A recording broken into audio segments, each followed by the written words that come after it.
Assalamualaikum warahmatullahi wabarakatuh. Nama saya Dea Rahmadani Effendi dengan NIM 19042050.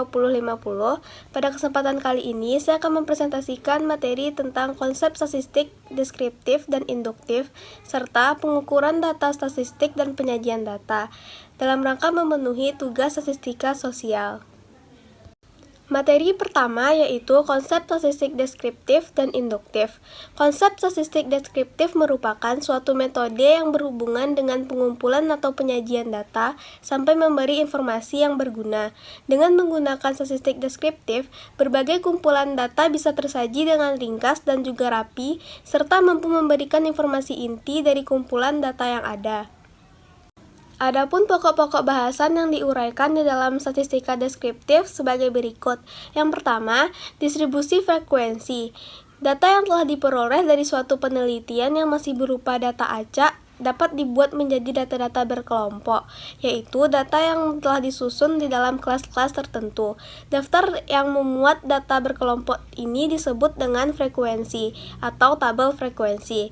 Yang kedua yaitu pengukuran nilai-nilai statistika. Di sini juga terbagi dua. Yang pertama yaitu ukuran pemusatan data. Adalah nilai yang menyatakan letak data. Dalam pengukuran data terdapat rata-rata atau mean, modus, dan median. Yang kedua, ukuran penyebaran data yang merupakan nilai yang menyatakan seberapa jauh data dari pusat data. Ukuran penyebaran data terdiri dari jangkauan, kuartil, dan jangkauan interkuartil. Pokok bahasan yang ketiga yaitu angka indeks. Angka indeks adalah angka yang digunakan untuk membandingkan dua atau lebih kegiatan yang sama dalam waktu yang berbeda. Yang keempat, analisis time series atau analisis runtut waktu. Analisis runtut waktu adalah analisis penggerakan atau perubahan variabel dari waktu ke waktu. Dalam analisis runtut waktu ini, sejumlah kumpulan data yang digunakan untuk meramalkan kejadian pada masa yang akan datang. Selanjutnya, konsep statistik induktif. Konsep statistik induktif merupakan suatu metode yang dapat dipakai untuk bisa menganalisis kelompok kecil dari data induknya, maupun sampel yang diambil dari populasi, hingga dalam peramalan serta juga bisa penarikan kesimpulan pada kelompok data induknya atau populasi tersebut.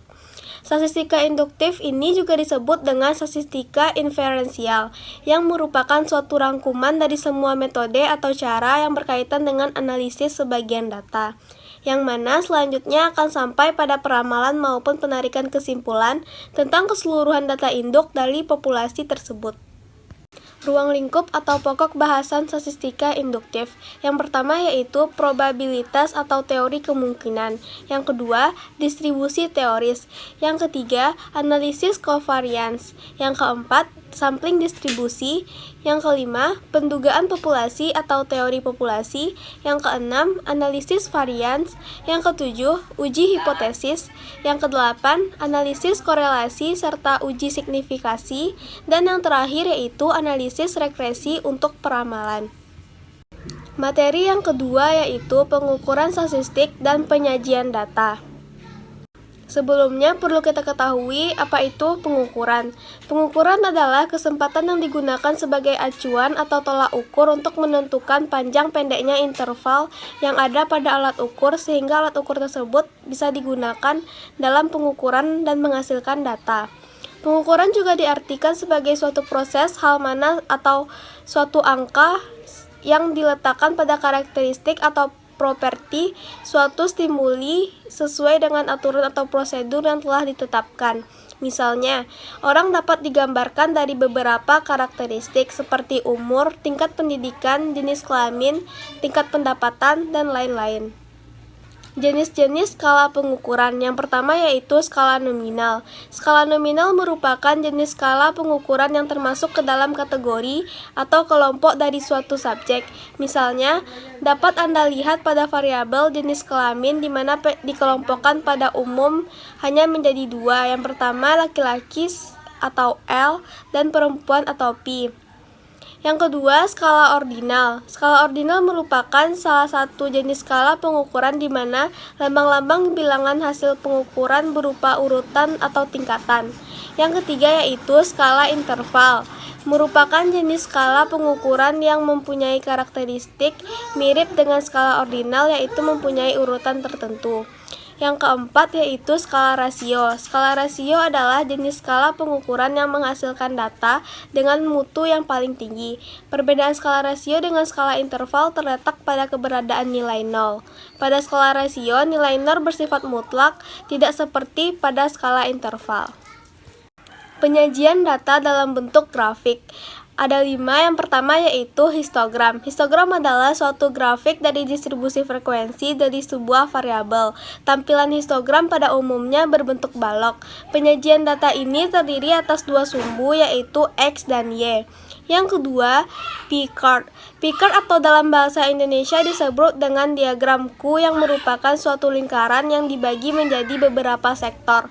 Pada masing-masing sektor bisa menyatakan besarnya persentase atau bagi-bagian untuk tiap kelompok. Yang ketiga, poligon. Poligon adalah suatu grafis dari distribusi frekuensi yang tergolong satu variabel. Tampilan dari poligon juga pada umumnya berupa garis-garis patah yang didapatkan dengan cara menghubungkan puncak pada masing-masing nilai tengah kelas. Poligon ini sangat baik dimanfaatkan dalam hal membandingkan bentuk dari 2 distribusi. Yang keempat yaitu ogive. Ogive adalah suatu bentuk dari distribusi frekuensi kumulatif pada sebuah variabel. Untuk satu tabel distribusi frekuensi, bisa juga kita bikin ogive positif serta ogive negatifnya.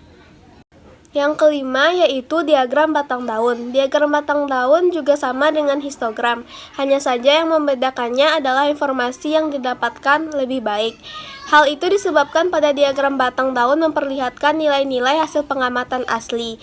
Dalam diagram ini juga akan digambarkan bilangan-bilangan yang juga sebagai batang serta di sebelah kanannya ditulis bilangan sisanya. Penyajian data numerik. Yang pertama yaitu central tendency, yang kedua dispersion atau pancaran, yang ketiga pengukuran keruncingan, yang keempat skewness, dan yang terakhir yaitu fraktil.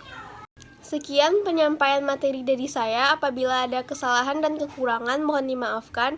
Wassalamualaikum warahmatullahi wabarakatuh.